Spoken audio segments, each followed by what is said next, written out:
Welcome, everyone. My son told me to choose my words carefully today. I don't know if I can do that. There are so many thoughts and feelings swirling in my head right now. So I will simply say, I am an American. I believe in our democracy and our right to a free election. And I do believe that justice will prevail in our nation. I'm grateful to the governor for allowing me to speak today. I'm also thrilled that he chose our small business to highlight his new economic recovery package. I believe this choice to sign his bill at our location proves his dedication to small business throughout New Jersey. Let me first say that our thoughts and our prayers go out to all those who have been affected by this pandemic. No one has not been touched in some way. As a small business owner, it's been difficult navigating through these tough times. However, thanks to our local officials in Hamilton Township and our state government, I've been able to take advantage of several programs that were put in place to help us. One of those programs I want to talk about just quickly, it was called the Njeda E-Commerce Technical Assistance Program. It was a huge success for us. Communicating with our customers during the pandemic was more important than ever. And this program linked us with the website-based experience we needed to embellish our online presence and to capture sales. The small business we worked with, Positive Solutions, was wonderful. It was a joint venture between our state government and our small business, and that made things happen for us. This is what the governor is putting forward today. To all small businesses throughout New Jersey, I would implore you to take advantage of any and all programs put forth by our governor. These programs are vital for us as small business owners. In particular, an important part of this bill for our shop and our community will be the Main Street Recovery Program. I'm looking forward to working with our local officials, who, by the way, have been doing a fantastic job in Hamilton Township to bring this program to fruition. It will not only benefit our small business, but it will empower and brighten our entire community. There are two words that we desperately need now in our vocabulary. One is change and the other is opportunity. I am proud to introduce a man that optimizes both of these words for the future. Please welcome our governor, Governor Phil Murphy. Thank you, Connie. Thank you. Great job. Thank you all. Let's hear for Connie. Connie Carella and her family. I'll come back to them in a minute, but hats off to you, Connie. Nice to see you. Please forgive us and forgive me for going off topic for a second, if I may.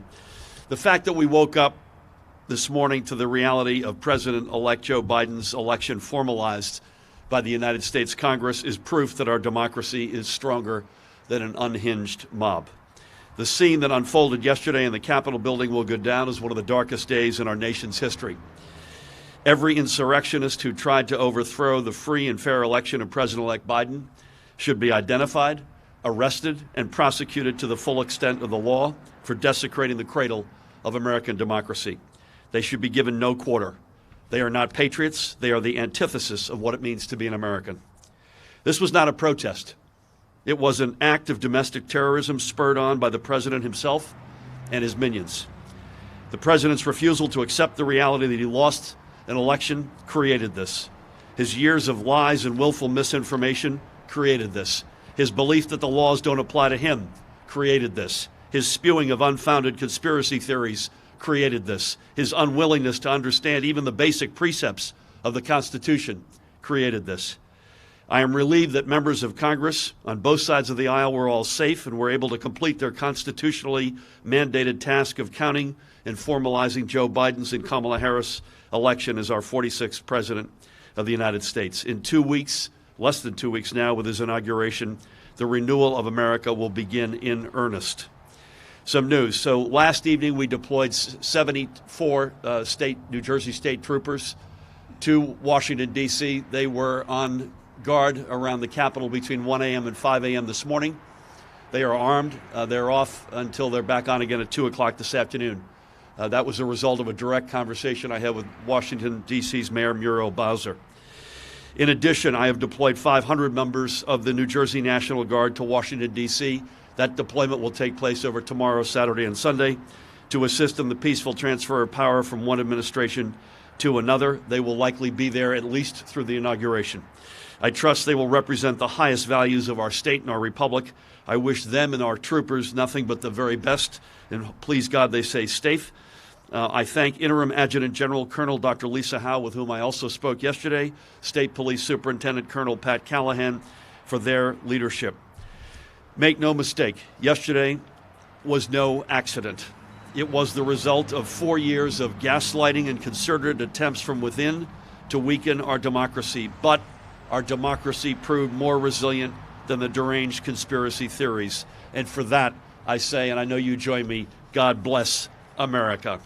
So with that, good morning again, everybody. Connie, thank you so much for your good words. Hamilton is truly one of New Jersey's gems, close-knit neighborhoods anchored by community-minded small businesses, many of which have been here multiple generations, and that includes businesses like Carella's Chocolates and Carella's Shoes. And to Connie Carella Dalton, and through you to your family, which has kept the legacy your grandfather started here 75 years ago alive and well, thank you for your passionate words and your introduction, and thank you for allowing us to take over your parking lot. I have to say, I just picked up and bought 5 pieces of extremely good-looking milk chocolate. Connie and I first met because I gave Carella's Chocolates a shout-out on October 22nd because the EDA, under Tim Sullivan's leadership and his team, had forwarded a $2,000 grant to Carella's Chocolate, and I know they were grateful for that. I'm honored to be here by a cavalcade of incredible leaders. From our administration, there are many folks here. I know I see, obviously, behind me, my partner in government, the Rockin' Lieutenant Governor Sheila Oliver, New Jersey Economic Development Authority CEO Tim Sullivan, Labor Commissioner Rob Acero, Angelo Deputy Chief of Staff Joe Kelly is here. We're also joined by Senate President Steve Sweeney, Assembly Speaker Craig Coughlin. We have Senator Teresa Ruiz. Is Paul Sarlo here? Paul, are you here? Paul is supposed to be here. Paul Sarlo, Assembly Majority Leader, I think Lou Greenwald is supposed to be, Assemblywoman and Chairwoman Ileana Pinter-Marin, Dan Benson, Assemblyman Wayne D'Angelo right in front of me, who, by the way, importantly is also President of the Mercer County Building and Construction Trades Council. Wayne, great to have you. Special shout out to Andrew Zwicker, who could not be here. We have, I know behind me, because I wished him Happy New Year, New Jersey Building and Construction Trades Council President Bill Mullen. I think we're being joined by 32 BJ's Kevin Brown, among other leaders of labor, our WDSU President Charles Hall, Mike Maloney. Mike, you're here because I waved at you. Nice to see you, man. Mercer County Central Labor Council President and UA Local 9 Business Manager and Secretary Treasurer, Bricklayers Secretary Treasurer Kevin Duncan in the back, all the way in from Middlesex County. Great to see you. I'm told Sam Ferrano, President of UFCW 360 is here.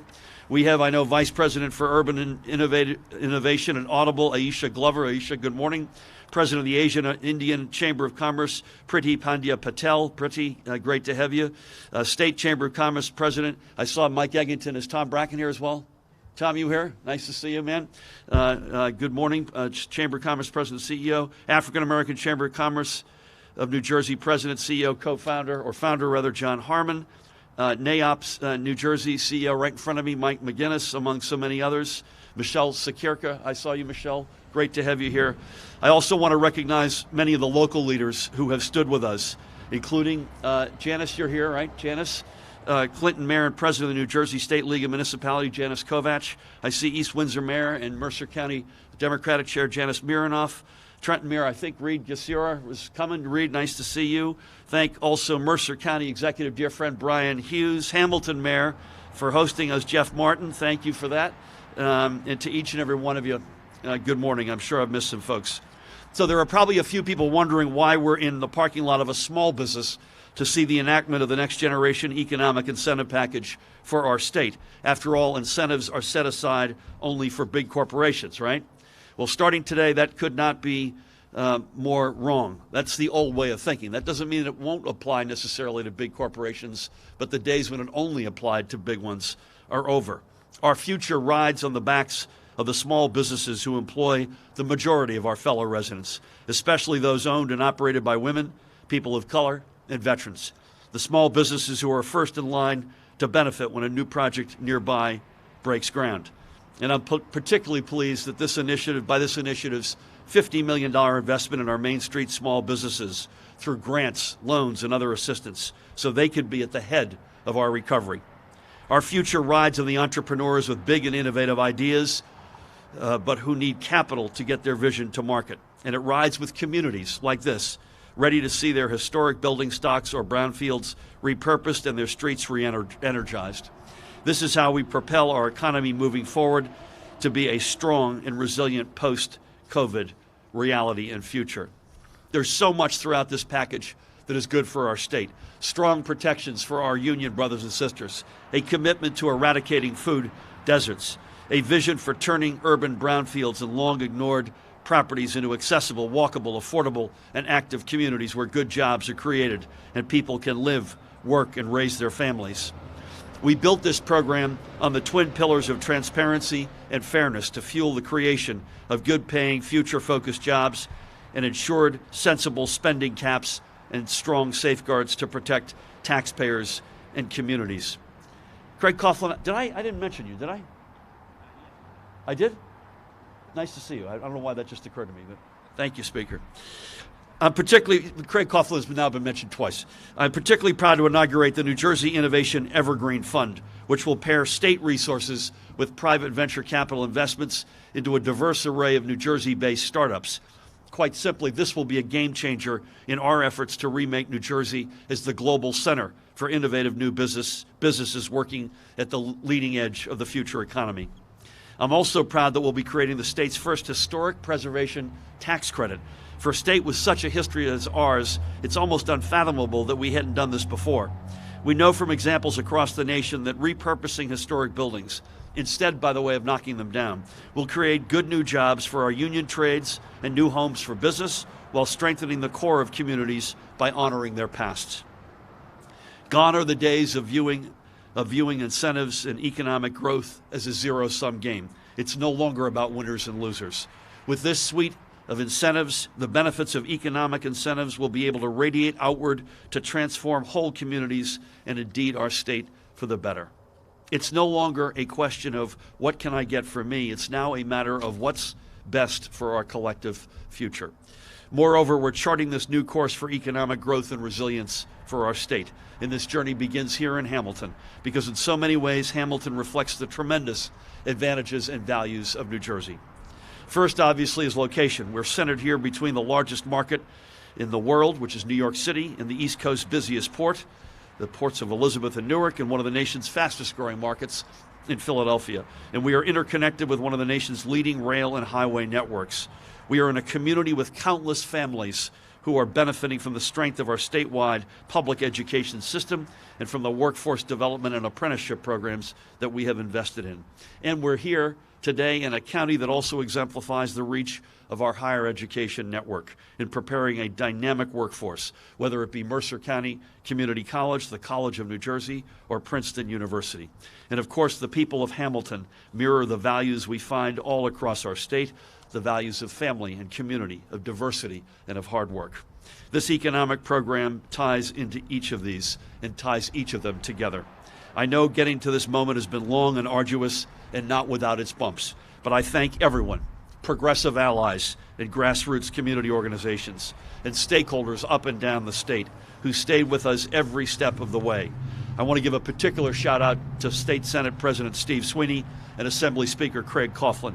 One of the things that kept us going was the knowledge that we all had the same end result in mind, a stronger, fairer, and more resilient economic future for our state.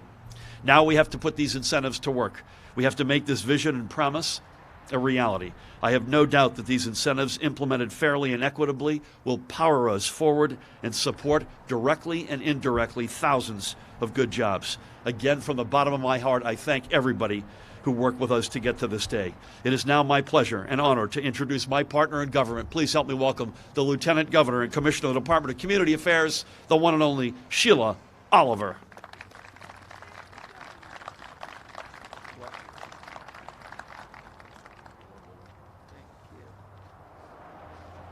Good morning, everyone.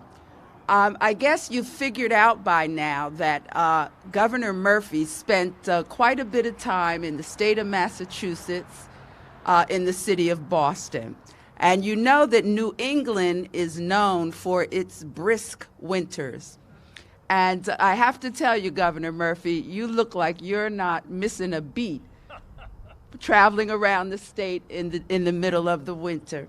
But good morning, everyone. I'd like to thank Governor Murphy for bringing this particular bill to the table this morning. I know that my former colleagues in the legislature, and you see them, several of them represented here today, have long wanted to create economic incentives and economic growth bills for a very long period of time. And as the governor made reference to, in prior years, you know, if you look at the history of our EDA, it seemed as if the focus was always on big business in New Jersey. But as the governor pointed out, we know, we've been saying it for decades, small businesses are the backbone of the economy, not just in New Jersey, but across the country. If we look at where people work in New Jersey, most people work in small, medium-sized businesses. So I'm so pleased that this bill contains so many elements of things that are really needed by small businesses. And to Connie Carella, I want to tell you, I don't know how you make chocolate and remain so thin. You've got to tell me the secret of that. But just think about a chocolate manufacturer right here in Hamilton with a gift shop and products. Given the right type of support, Carella Chocolates can continue to expand, grow, and send its product literally all over the world. And I think that the package that will be signed into law today represents every element of what has been learned from many small businesses through the years in New Jersey. So, you know, as DCA commissioner, we have a program called Main Street New Jersey, and we work with businesses on downtown corridors to, you know, really drive that town center concept.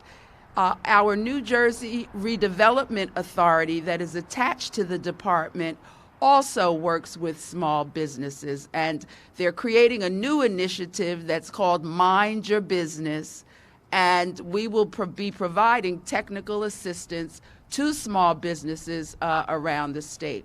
So I just want to congratulate all of the legislators who worked hard. I know it was an arduous task putting this bill together. Governor Murphy meeting, you know, consistently with the leadership, Speaker Coughlin and Senator Sweeney and Assemblywoman Ileana Pintor-Marin, Senator Ruiz, and others. But thank you so much, Connie, for allowing us to be here today. And, you know, Hamilton, we consider our next door neighbor. So now I know where to tell the detail to come when I want a snack.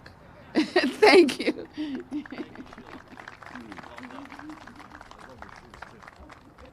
Thank you, Sheila.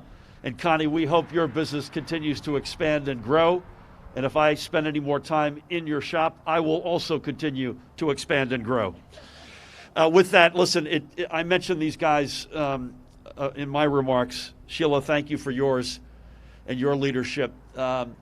This doesn't get done with great leadership in both chambers, and we've got representatives from both chambers. Let's begin with a guy who was there all the way through. Cannot thank him enough for his leadership and partnership on this. Senate President Steve Sweeney.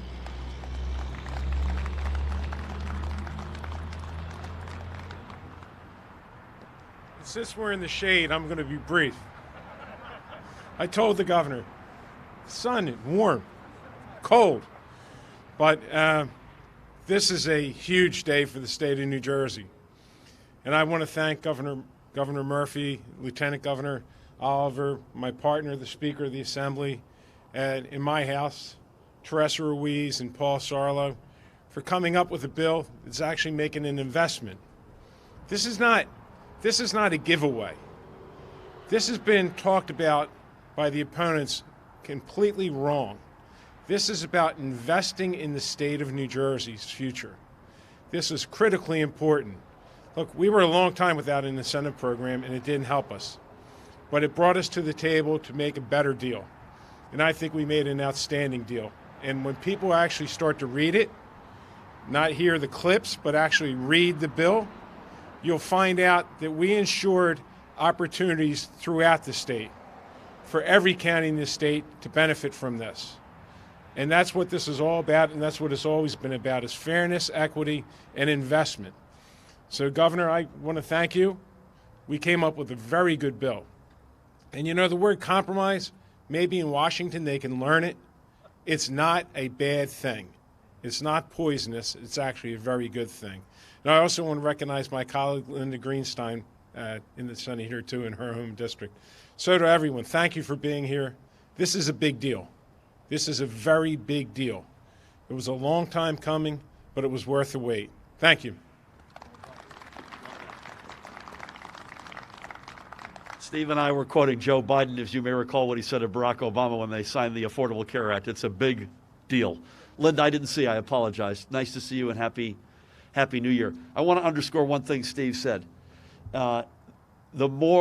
This is a bill, the more you read it, the more you get into it, the better it looks. And it's got all the stuff that all of us had talked about with great passion having. Steve, thank you. Again, it takes a village, it takes two chambers and outstanding leaders. Please help me welcome one of them, the Speaker of the General Assembly, Craig Coughlin. Thank you, Governor, and good morning, everybody. It is a pleasure to be here. You know, after one of the darkest and most shameful days in the history of the United States, it's good to have the morning where we come back and we focus on the hope and future, and today is just that day. So let me first thank the Carellas for hosting us this morning, for all of the people who were part and parcel of the success of this incredibly important and strong bill. Of course, the Governor, my partner and colleague in the legislature, Senate President Steve Sweeney, the Budget Chair, Ileana Pinto-Marin, who's the sponsor of the bill, and along with Senator Teresa Ruiz, who worked so hard on getting this bill across the line. And this is really a good and important bill. And I'd be remiss if I didn't say how much hard work went into this, and I'd like to especially point out two of the people in my office who work so hard. Dan Harris, who most of you know, and Kat Tung, who most of you will really want to get to know because she's a real true superstar. They worked so hard in getting this bill across the goal line, so thank you for that. Thank you all for coming out, because I think you all recognize how important this bill is for the future of New Jersey.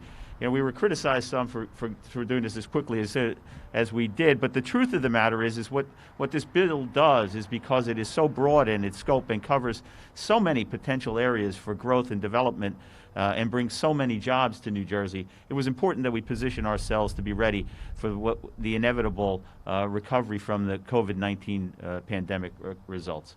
And so we positioned ourselves there by doing it. And this bill, as I said, covers so many things, from Main Street to big businesses that will attract and retain business employees here, because that's what's at the heart of this, is the creation and retention of jobs. But it does other things too. It addresses burgeoning industries like the wind industry and the film industry, and something near and dear to my heart, food deserts. The bill allows us to have an incentive program to eliminate the shame of people living in a food desert, gives them the opportunity to have healthy and nutritious food. and across the state lets us be a hub for innovation and moving our economy forward in the way that we have talked about for so long. This is, as the governor and Senate President both pointed out, the more you read this bill, and it takes some time to read it. I've fallen asleep many times in the process of doing just that. The truth of the matter is, the more times you read it, the more you understand how good and important this is, and what an impactful bill this will be on the future economy of the state of New Jersey. So, congratulations to everyone involved, and thank you for your leadership. It was a privilege and a pleasure to work through this one, and we're going to do good things based on this bill in the years to come for New Jersey. Thank you all for being here this morning. Thank you, Speaker. I want to give you a particular shout out, as you said, on food deserts. You'll be happy to know that our team has already had a meeting specifically on food deserts, and Tim and his squad are going to have to promulgate the rules for all of these programs, but that's one of the ones that we've got as a high priority, and thanks to you for that. I mentioned we've got great leaders in both chambers. I want to go back to the Senate. There's a big Newark, even though we're in Hamilton and Mercer County, there's a big Newark team here today. And in so many respects, Newark in the top 5 or 10 communities, including this one in terms of population, as they go, the state goes. And please help me welcome another great leader in the Senate, Chairwoman and Senator Teresa Ruiz.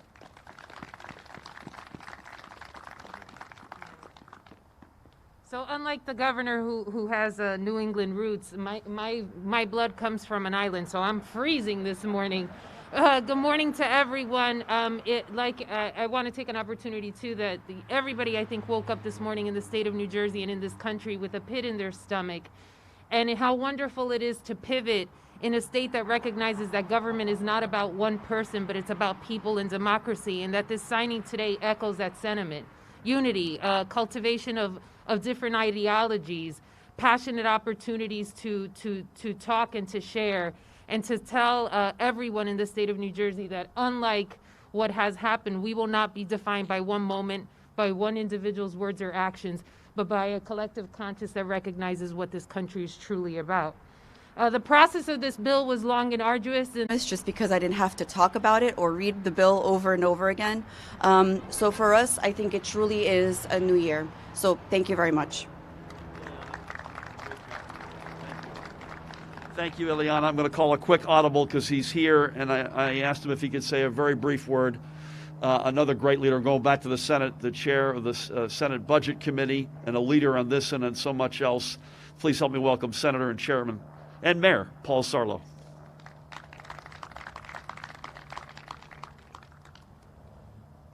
Thank you, Governor, and to my colleagues in the Senate and the Assembly. It was an honor and pleasure to work with you on this significant piece of legislation.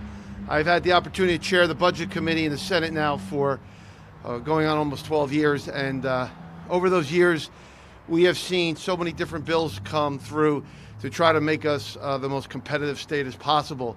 What's great about this piece of legislation, after all of the reviews and all of the task force, we have compiled it and put it into one large chunk, and there's something in there for everybody, from the manufacturers to the downtown businesses to the larger industries to our partners on the collective bargaining side and our building trade partners.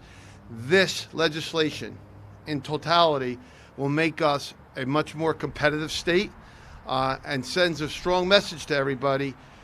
Post-pandemic, our doors are open for business. So glad to be part of it. Look forward to the implementation of it. That is going to be very critical. We need to make sure we cut through the bureaucracy and the red tape to make sure that this program works for all of you and all of New Jersey. Thank you. Thank you, Paul, and for your leadership and for your words. So we mentioned this is as labor protective and labor acknowledging as any set of incentives anywhere in the United States, period. And it needs to be, because we are the quintessential organized labor state. And it's both how this stuff gets built, but also how it gets operated and maintained once it's built. So please help me welcome a great labor leader representing thousands of folks who maintain and keep up buildings up and down the state. Please help me welcome Kevin Brown from 32. There you go.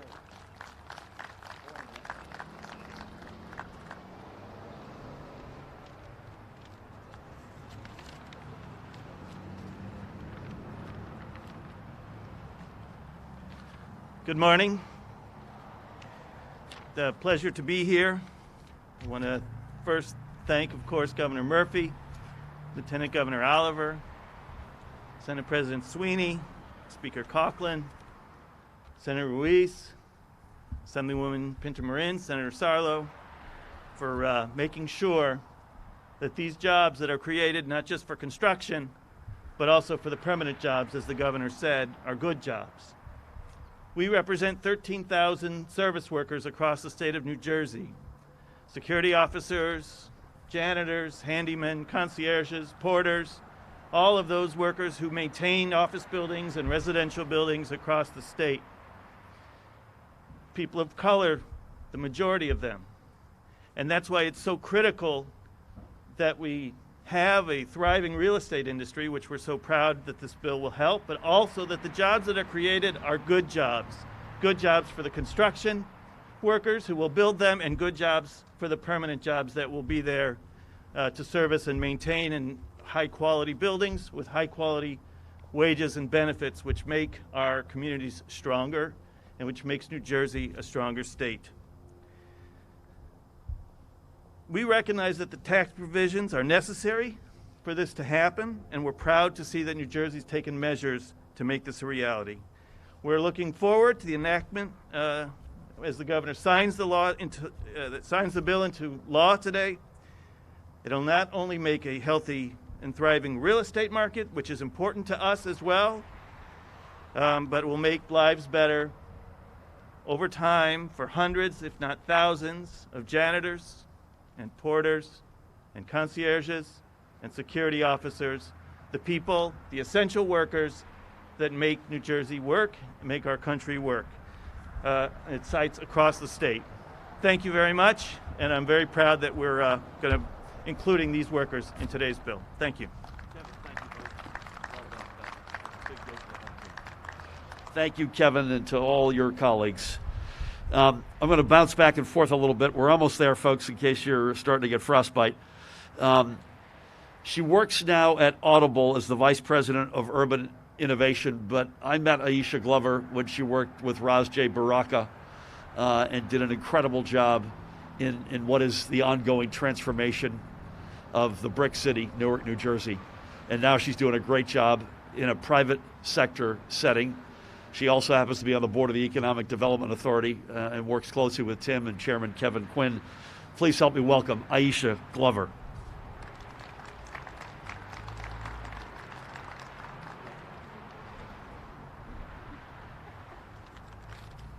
Sitting over there figuring out what lines I could cross out so we can get through this quickly. Good morning, everyone. Thank you, Governor. Thank you to the entire legislature. Lieutenant Governor, I just want to acknowledge today and all of those who made it happen, and we'll speak briefly on two topics, Newark, of course, and compliance measures in the bill. And everyone knows that I can talk about Newark for days, and since we are all cold, I will not. And I will start just quickly on the compliance side and keep that short.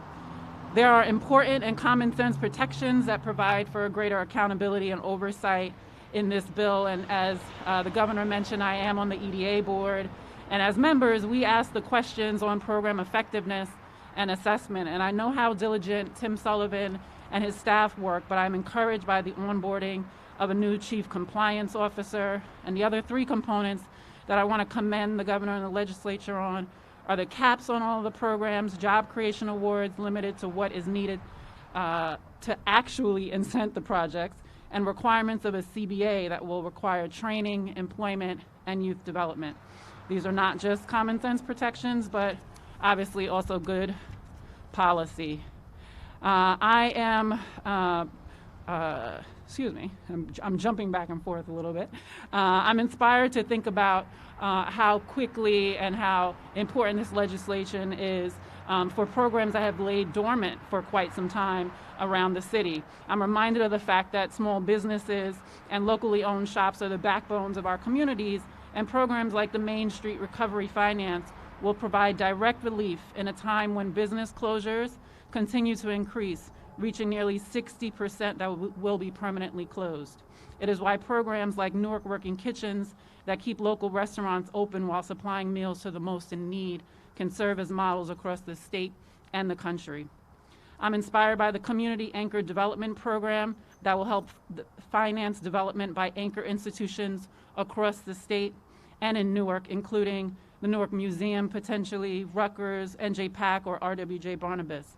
Beyond this being a real estate play, institutions like these also have demonstrated strong hire and buy local initiatives, maximizing their economic impact in the communities in which they're based.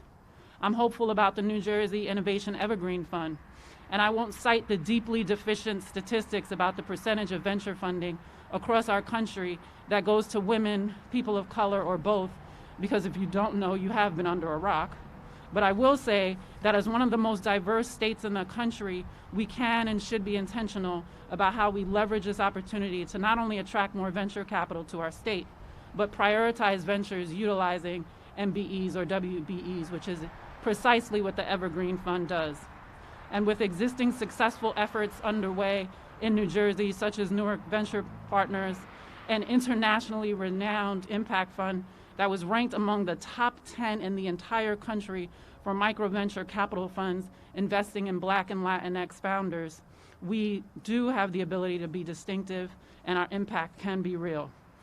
And as the Assemblywoman said, no legislation is perfect. There is so much more that we can be doing, particularly to close the systemic gaps that have existed for years in our country and in our state that did not begin, by the way, in March of last year.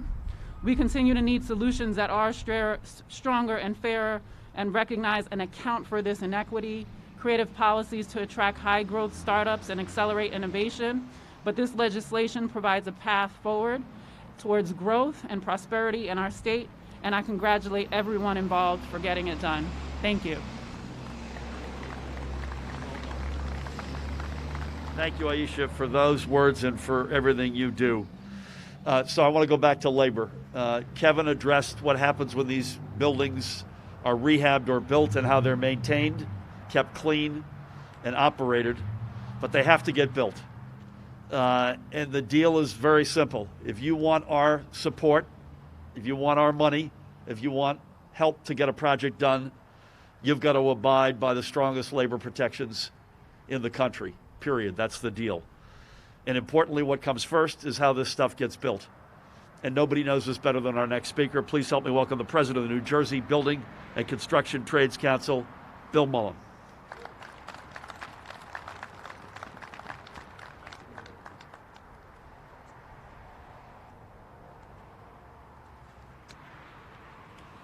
It's hard to get used to wear this thing. I know everybody's cold. Just to say a few words, I see Wayne D'Angelo was here, Mike Maloney. There's other building trades people here.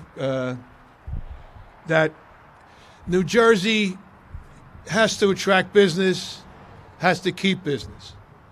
For it to grow, providing jobs. And this incentive program, I think Senate President Sweeney said it got knocked around a little bit. But if people don't live up to the requirements, they should have their feet held to the fire. This legislation couldn't come at a better time for our 150,000 members throughout the state of New Jersey. As all private sector workers have found out, there's a lot of unemployment. People are working less hours. For the construction industry, the jobs that we're finishing up right now or have been in the pipeline for years sometimes. The financing is there, the permits are there, and they're just starting to finish up now. I hate to say this, but looking forward for the next 6 months ahead or a year, for the 150,000 men that we represent and women, I think unemployment is right around the corner for us. So this couldn't be come at a better time for our men and women.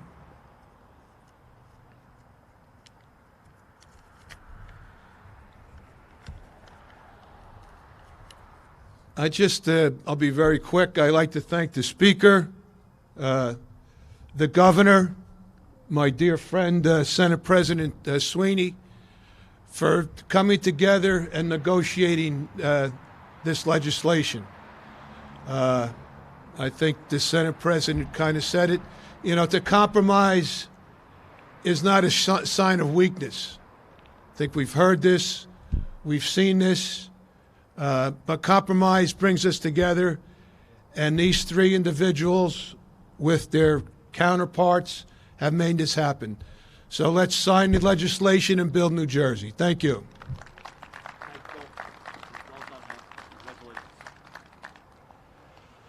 Thank you, Bill, and thank you for those words and your leadership.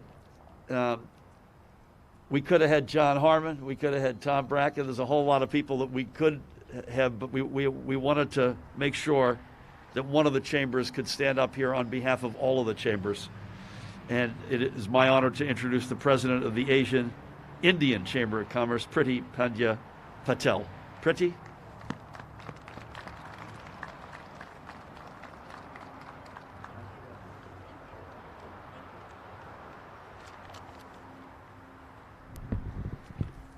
Happy New Year. First, I want to thank Lieutenant Governor Phil Murphy, Governor Phil Murphy, Lieutenant Governor Sheila Oliver, and their wonderful team who's put this event together. My name is Priti Pandya Patel, and I'm the president of the Asian Indian Chamber of Commerce. If you recall, our chamber had hosted Governor Phil Murphy back in July 2019 to announce his trade mission to India during that year. Well, many things have changed since then.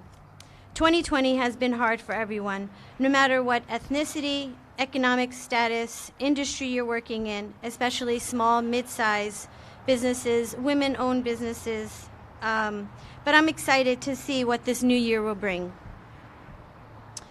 Please be mindful that there still must be more support especially for these firms, especially from the federal government. We need to make sure that these firms will survive and be more resilient through the coming years and through the coming months before there's going to be a greater decline. As a community leader, business owner, and longtime resident of New Jersey, it is wonderful to see that this administration has made extra effort to bring these programs to help small business owners like myself within industries while focusing on minority and women-owned firms. The economic recovery programs and tax incentives agreed by the governor and the legislators are a great program to get New Jersey back on track. I'm glad to see more diverse and inclusive programs and focused programs within this bill. It is essential that New Jersey is competitive with initiative programs offered by other states as well. We at the Asian Indian Chamber of Commerce have sponsored many virtual webinars in the past year to bring awareness to many of the incentive programs to educate our members. And we'd like to continue with the partnership of the other government agencies, local, federal, and state, beyond 2021 and beyond. On behalf of the Asian Indian Chamber of Commerce, the Board of Directors, members, we would like to wish Governor Phil Murphy and his team a safe and successful year ahead. Thank you again for the opportunity.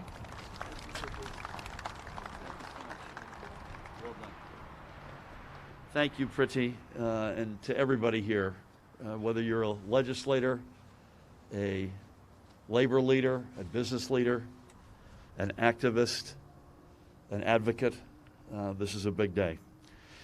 So with that, I will sign this bill. We will not do our normal hand the pen off due to the pandemic. I'll shout out who's getting the pen. We'll sanitize them appropriately. Dan's nodding his head. And we'll get them to you, I promise you, sooner than later. Again, it's been a long road, but boy, it feels awfully good to be here, and I want to thank everybody here today, the speakers and those of you who have come out. Many thanks.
Senator Teresa Ruiz.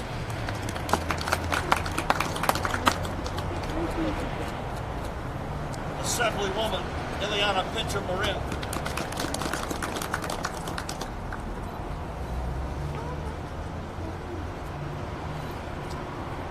'32, Kevin Brown.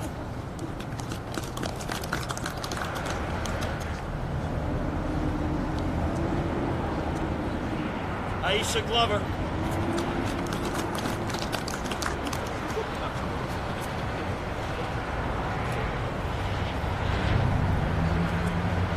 Bill Mullen.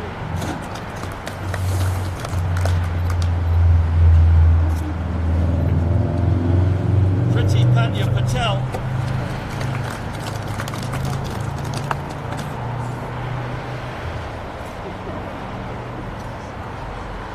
Senator Paul Sarlo.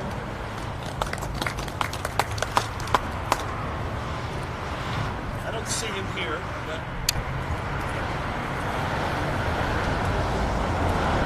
Assembly Majority Leader Luke Greatwald.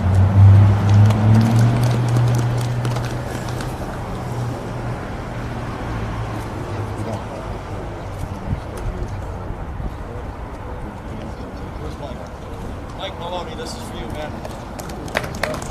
God bless you.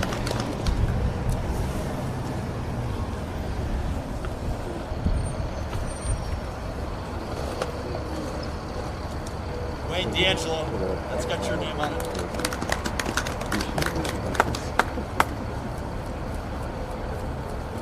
I don't see him. I'm not seeing. Is Charles Hall here? So Charles Hall, who's president of RWDSU Local 108, Charles Hall.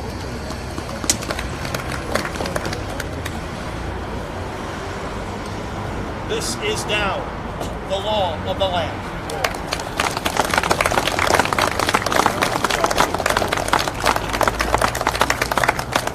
Get a team shot, appropriately distanced and all that jazz.